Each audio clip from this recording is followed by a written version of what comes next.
ವೀಕ್ಷಕರೇ, ಈ ಒಂದು ಗೃಹಲಕ್ಷ್ಮಿ ಯೋಜನೆಯ 16ನೇ ಕಂತಿನ ಹಣ ಯಾವಾಗ ಬರುತ್ತೆ ಅಂತ ನೀವೆಲ್ಲರೂ ಕೂಡ ಈಗ ಕಾಯ್ತಾ ಇದ್ದೀರಾ. ಇದೇ ಒಂದು ಸಂದರ್ಭದಲ್ಲಿ ಇಲ್ಲಿ ಲಕ್ಷ್ಮಿ ಹೆಬ್ಬಾಳ್ಕರ್ ಅವರು ಕೂಡ ಒಂದು ಅಪ್ಡೇಟ್ ಕೊಟ್ಟಿದ್ದಾರೆ. ಈಗ ಲಕ್ಷ್ಮಿ ಹೆಬ್ಬಾಳ್ಕರ್ ಅವರು ಹಾಸ್ಪಿಟಲ್ ಇಂದ ಡಿಸ್ಚಾರ್ಜ್ ಆಗಿದ್ದಾರೆ ಅಂತಾನೆ ಹೇಳ್ಬೋದು. ಹಾಗಾದ್ರೆ ನಿಮ್ಮ ಒಂದು 16ನೇ ಕಂತಿನ ಹಣ ನಿಮ್ಮ ಖಾತೆಗಳಿಗೆ ಯಾವಾಗ ಬಂದು ತಲುಪ್ತಾ ಇದೆ ಅನ್ನುವಂತ ಒಂದು ಮಾಹಿತಿಯನ್ನ ನಿಮಗೆ ಈ ಒಂದು ವಿಡಿಯೋದಲ್ಲಿ ತಿಳಿಸ್ಕೊಡ್ತೇನೆ. ವಿಡಿಯೋನ ಸಂಪೂರ್ಣವಾಗಿ ನೋಡಿ. ಹಾಗೇನೆ ಇನ್ನು ಕೂಡ ಈ ಒಂದು ಟಾಪ್ ಅಪ್ಡೇಟ್ಸ್ ಕನ್ನಡ ಯೂಟ್ಯೂಬ್ ಚಾನಲ್ಗೆ ಸಬ್ಸ್ಕ್ರೈಬ್ ಮಾಡ್ಕೊಂಡಿಲ್ಲ ಅಂತಂದ್ರೆ ಈ ಕೂಡಲೇ ಎಲ್ಲರೂ ಕೂಡ ಸಬ್ಸ್ಕ್ರೈಬ್ ಮಾಡ್ಕೊಳ್ಳಿ. ಹಾಗೆ ಈ ಒಂದು ವಿಡಿಯೋಗೆ ಇನ್ನೂ ಕೂಡ ಲೈಕ್ ನ ಮಾಡಿಲ್ಲ ಅಂತಂದ್ರೆ ಎಲ್ಲರೂ ಕೂಡ ಈಗಲೇ ತಪ್ಪದೆ ಲೈಕ್ ನ ಮಾಡಿ. ಇಲ್ಲಿ ನೋಡಿ ವೀಕ್ಷಕರೇ, ಗೃಹಲಕ್ಷ್ಮಿ ಯೋಜನೆಯ 16ನೇ ಕಂತಿನ ಹಣ ನಿಮಗೆ ಜನವರಿ 15ನೇ ತಾರೀಕು ಹಣವನ್ನ ಬಿಡುಗಡೆ ಮಾಡ್ತೇವೆ ಅಂತ ಇಲ್ಲಿ ರಾಜ್ಯ ಸರ್ಕಾರ ಒಂದು ಅಪ್ಡೇಟ್ ಅನ್ನ ಕೊಟ್ಟಿತ್ತು. ಆದ್ರೆ ಜನವರಿ 15ನೇ ತಾರೀಕು ನಿಮ್ಮ ಖಾತೆಗಳಿಗೆ ಹಣ ಬಂದು ತಲುಪಲಿಲ್ಲ. ಇಲ್ಲಿ ಯಾಕೆ ಹಣ ಬಂದು ತಲುಪಲಿಲ್ಲ ಅಂತ ನೋಡೋದಾದ್ರೆ, ಲಕ್ಷ್ಮಿ ಹೆಬ್ಬಾಳ್ಕರ್ ಅವರಿಗೆ ಒಂದು ಅಪಘಾತವಾಗುತ್ತೆ. ಆ ಒಂದು ಅಪಘಾತದಲ್ಲಿ ಲಕ್ಷ್ಮಿ ಹೆಬ್ಬಾಳ್ಕರ್ ಅವರು ಹಾಸ್ಪಿಟಲ್ಗೆ ಇಲ್ಲಿ ಅಡ್ಮಿಟ್ ಆಗ್ತಾರೆ. ಹಾಸ್ಪಿಟಲ್ಗೆ ಅಡ್ಮಿಟ್ ಆದ್ಮೇಲೆ ಈ ಒಂದು ಗೃಹಲಕ್ಷ್ಮಿ ಯೋಜನೆಯ ಹಣ ನಿಮ್ಮ ಖಾತೆಗಳಿಗೆ ಬಂದಿಲ್ಲ ಅಂತಾನೆ ಹೇಳ್ಬೋದು. ಹಾಗಾದ್ರೆ ಈ ಒಂದು 16ನೇ ಕಂತಿನ ಹಣ ನಿಮ್ಮ ಖಾತೆಗಳಿಗೆ ಯಾವಾಗ ಬರುತ್ತೆ ಅಂತ ನೀವೆಲ್ಲರೂ ಕೂಡ ಬಹಳಷ್ಟು ದಿನಗಳಿಂದ ವೆಯ್ಟ್ ಮಾಡ್ತಾ ಇದ್ದೀರಾ. ಈ ಒಂದು 16ನೇ ಕಂತಿನ ಹಣ ನಿಮಗೆ ಡಿಸೆಂಬರ್ ತಿಂಗಳಿನಲ್ಲೇ ಬಂದು ತಲುಪಬೇಕಾಗಿತ್ತು. ಡಿಸೆಂಬರ್ ತಿಂಗಳು ಮುಗಿದು ಆಗ್ಲೇ ಜನವರಿ ತಿಂಗಳಿನಲ್ಲಿ 17ನೇ ಕಂತಿನ ಹಣ, ಹಾಗೆ ಫೆಬ್ರವರಿ ತಿಂಗಳಿನಲ್ಲಿ 18ನೇ ಕಂತಿನ ಹಣ ಕೂಡ ಜಮಾ ಆಗಬೇಕಾಗಿತ್ತು. ಆದ್ರೆ ನಿಮ್ಮ ಖಾತೆಗಳಿಗೆ ಇನ್ನೂ ಕೂಡ ಡಿಸೆಂಬರ್ ತಿಂಗಳಿನ ಹಣ ಅಂದ್ರೆ 16ನೇ ಕಂತಿನ ಹಣನೇ ಬಂದು ಜಮಾ ಆಗಿಲ್ಲ ಅಂತ ಹೇಳ್ಬೋದು. ಹಾಗಾದ್ರೆ ನಿಮ್ಮ ಖಾತೆಗಳಿಗೆ ಈ ಒಂದು 16ನೇ ಕಂತಿನ ಹಣ ಯಾವಾಗ ಬಂದು ಜಮಾ ಆಗುತ್ತೆ? ಅದರ ಜೊತೆಗೆ ಇಲ್ಲಿ 4,000 ರೂಪಾಯಿ ಹಣ ನಿಮ್ಮ ಖಾತೆಗಳಿಗೆ ಜಮಾ ಆಗ್ತಾ ಇದೆ.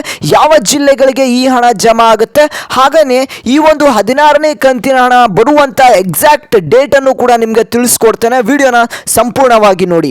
ಅದಕ್ಕಿಂತ ಮುಂಚೆ ಇನ್ನೂ ಕೂಡ ಚಾನಲ್ಗೆ ಸಬ್ಸ್ಕ್ರೈಬ್ ಮಾಡ್ಕೊಳ್ಳದೆ ವಿಡಿಯೋನ ನೋಡ್ತಿದ್ರೆ ಈಗಲೇ ಟಾಪ್ ಅಪ್ಡೇಟ್ಸ್ ಕನ್ನಡ ಯೂಟ್ಯೂಬ್ ಚಾನಲ್ಗೆ ಸಬ್ಸ್ಕ್ರೈಬ್ ಮಾಡ್ಕೊಳ್ಳಿ. ಇದೇ ರೀತಿಯಂತ ಎಲ್ಲ ಅಪ್ಡೇಟ್ಸು ನಿಮಗೆ ಸಿಗ್ತಾ ಹೋಗುತ್ತೆ. ತಪ್ಪದೆ ಈ ಒಂದು ವಿಡಿಯೋನ ಎಲ್ರಿಗೂ ಕೂಡ ಶೇರ್ ಮಾಡಿ. ಹಾಗೇನೆ ವಿಡಿಯೋಗೆ ಎಲ್ಲರೂ ಕೂಡ ಲೈಕ್ ನ ಮಾಡಿ. ಇಲ್ಲಿ ನೋಡಿ ವೀಕ್ಷಕರೇ, ಗೃಹಲಕ್ಷ್ಮಿ ಯೋಜನೆಯ ಈ ಒಂದು 16ನೇ ಕಂತಿನ ಹಣ ನಿಮ್ಮ ಖಾತೆಗಳಿಗೆ ಬಂದು ತಲುಪ್ತಾ ಇದೆ ಅಂತಾನೆ ಹೇಳ್ಬೋದು. ಈಗಾಗಲೇ ಕೆಲವೊಂದಿಷ್ಟು ಗೃಹಲಕ್ಷ್ಮಿ ಫಲಾನುಭವಿಗಳಿಗೆ ಬಿಡುಗಡೆ ಆಗಿದೆ ಅಂತ ಮಾಹಿತಿ ಬರ್ತಾ ಇದೆ. ಇದು ಎಷ್ಟು ಮಟ್ಟಿಗೆ ಸರಿ ಅನ್ನೋದು ಕೂಡ ಇನ್ನೂ ಕೂಡ ಸರಿಯಾಗಿ ಮಾಹಿತಿ ಬಂದಿಲ್ಲ ಅಂತಾನೆ ಹೇಳ್ಬೋದು. ಹಾಗಾದ್ರೆ ನಿಮ್ಮ ಖಾತೆಗಳಿಗೆ 16ನೇ ಕಂತಿನ ಹಣ ಬಂದು ತಲುಪಿಲ್ಲ ಅಂತ ಅಂದ್ರೆ ಯಾವಾಗ ಬರುತ್ತೆ? ಇಲ್ಲಿ ನೋಡಿ ವೀಕ್ಷಕರೇ, ಗೃಹಲಕ್ಷ್ಮಿ ಯೋಜನೆಯ 16ನೇ ಕಂತಿನ ಹಣ ನಿಮ್ಗೆ ಮೊದಲು ಇಲ್ಲಿ ಡೈರೆಕ್ಟ್ ಆಗಿ ನಿಮ್ಮ ಖಾತೆಗಳಿಗೆ ಬರ್ತಾ ಇತ್ತು. ಆದರೆ ಇಲ್ಲಿ ಮೊನ್ನೆ ಇಲ್ಲಿ ಲಕ್ಷ್ಮಿ ಹೆಬ್ಬಾಳ್ಕರ್ ಅವರು ಒಂದು ಮಾಹಿತಿಯನ್ನ ಹಂಚಿಕೊಂಡಿದ್ದಾರೆ. ಏನು ಅಂತ ಅಂದ್ರೆ, ನಿಮ್ಮ ಖಾತೆಗಳಿಗೆ ಈ ಒಂದು ಗೃಹಲಕ್ಷ್ಮಿ ಯೋಜನೆಯ ಹಣ ಏನು ಬರ್ತಾ ಇತ್ತು ಅದರಲ್ಲಿ ಬದಲಾವಣೆ ಆಗಿದೆ ಅಂತಾನೆ ಹೇಳ್ಬೋದು. ಮೊದಲು ನಿಮ್ಗೆ ಡೈರೆಕ್ಟ್ ಆಗಿ ಇಲ್ಲಿ ಮಹಿಳಾ ಮತ್ತು ಮಕ್ಕಳ ಕಲ್ಯಾಣ ಇಲಾಖೆಯಿಂದ ನಿಮ್ಮ ಖಾತೆಗಳಿಗೆ ಹಣ ಬಂದು ಜಮಾ ಆಗ್ತಾ ಇತ್ತು.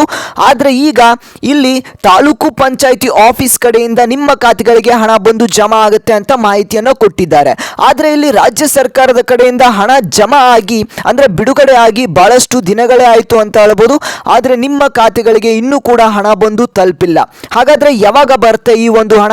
ಇಲ್ಲಿ ಖುದ್ದಾಗಿ ಲಕ್ಷ್ಮಿ ಹೆಬ್ಬಾಳ್ಕರ್ ಅವರನ್ನೇ ಹೇಳಿರುವಂತ ಮಾಹಿತಿ ಪ್ರಕಾರ ಈ ಒಂದು ಗೃಹಲಕ್ಷ್ಮಿ ಯೋಜನೆಯ 16ನೇ ಕಂತಿನ ಹಣ ಏನಿದೆ ಈಗಾಗಲೇ ರಾಜ್ಯ ಸರ್ಕಾರದ ಕಡೆಯಿಂದ ಹಣ ರಿಲೀಸ್ ಆಗಿದೆ. ಇಲ್ಲಿ ಮಹಿಳಾ ಮತ್ತು ಮಕ್ಕಳ ಕಲ್ಯಾಣ ಇಲಾಖೆಗೆ ಹಣ ಬಂದು ತಲುಪಿದೆ. ಆದರೆ ನಿಮ್ಮ ಒಂದು ಖಾತೆಗಳಿಗೆ ಹಣ ಬಂದು ತಲುಪೋದಷ್ಟೇ ಬಾಕಿ ಇದೆ.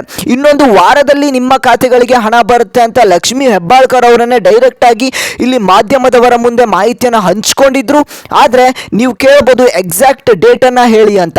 ನೋಡಿ ವೀಕ್ಷಕರೇ, ಗೃಹಲಕ್ಷ್ಮಿ ಯೋಜನೆಯ 16ನೇ ಕಂತಿನ ಹಣ ಇದೇ ಒಂದು ತಿಂಗಳಿನಲ್ಲಿ ಅಂದ್ರೆ ಇದೇ ಒಂದು ವಾರದಲ್ಲಿ ನಿಮ್ಮ ಖಾತೆಗಳಿಗೆ ಜಮಾ ಆಗ್ತಾ ಇದೆ. ನಾಳೆ ಸೋಮವಾರ ಆಗಿರುವಂತ ಕಾರಣದಿಂದ ನಿಮ್ಮ ಖಾತೆಗಳಿಗೆ ಹಣ ಬಂದು ತಲುಪುವಂತ ಚಾನ್ಸಸ್ ಎಲ್ಲ ಇದೆ.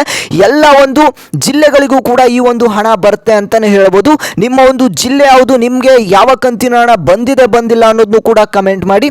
ಹಾಗೆ ಇನ್ನೂ ಕೂಡ ನಮ್ಮ ಚಾನಲ್ಗೆ ಸಬ್ಸ್ಕ್ರೈಬ್ ಮಾಡಿಲ್ಲ ಅಂದ್ರೆ ಎಲ್ಲರೂ ಕೂಡ ಸಬ್ಸ್ಕ್ರೈಬ್ ಮಾಡ್ಕೊಳ್ಳಿ. ಹಾಗೆ ವಿಡಿಯೋಗೆ ತಪ್ಪದೆ ಲೈಕ್ ನ ಮಾಡಿ. ಹಾಗೆ ಈ ಒಂದು ವಿಡಿಯೋನ ಪ್ರತಿಯೊಂದು ಗೃಹಲಕ್ಷ್ಮಿ ಫಲಾನುಭವಿಗಳಿಗೂ ಕೂಡ ಶೇರ್ ಮಾಡಿ.